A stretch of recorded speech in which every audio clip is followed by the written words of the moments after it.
We are hearing from the ATF, the Bureau of Alcohol, Tobacco, and Firearms, after learning about alleged cartel activity right here in Tulsa. It's an update to a story we first brought you last night. I'm Shay Rozzi. And I'm Sarah Whaley. We will draw your attention to the screen now to explain that. The ATF says cartel members have been trying to buy high-powered guns like these at Green Country stores.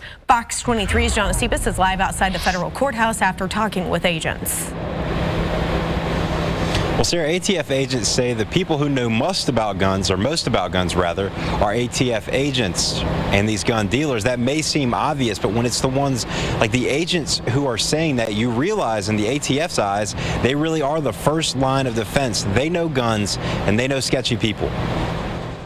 According to ATF agents, these three men, Cesar David Lopez, Juan Antonio Duran, and Jose Nicolas Flores, were on a mission to find Barrett .50 caliber rifles and get them back to the cartel.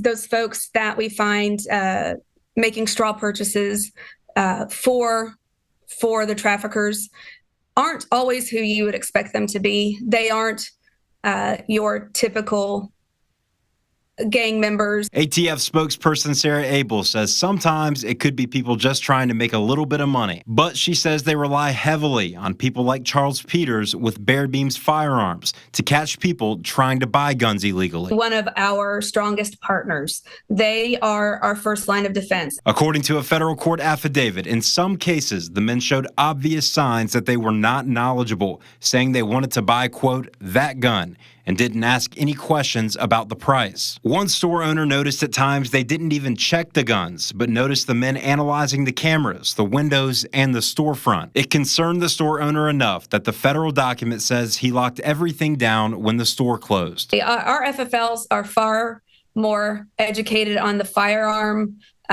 business itself, of course, because they are in it every day. They keep up on trends, they keep up on blogs, they keep up on policy and whatnot. So they know what is the favorite to be trafficked. In this case, the .50 caliber Barrett rifle. One store owner called ATF agents, and court documents show that at the request of ATF agents in Birmingham, the transaction was delayed. It says ATF did research, and before the exchange of weapons happened, they immediately detained Duran. A straw purchase in itself, purchasing for someone else that is known to be prohibited, is scary. That's what agents and gun store owners are working to prevent.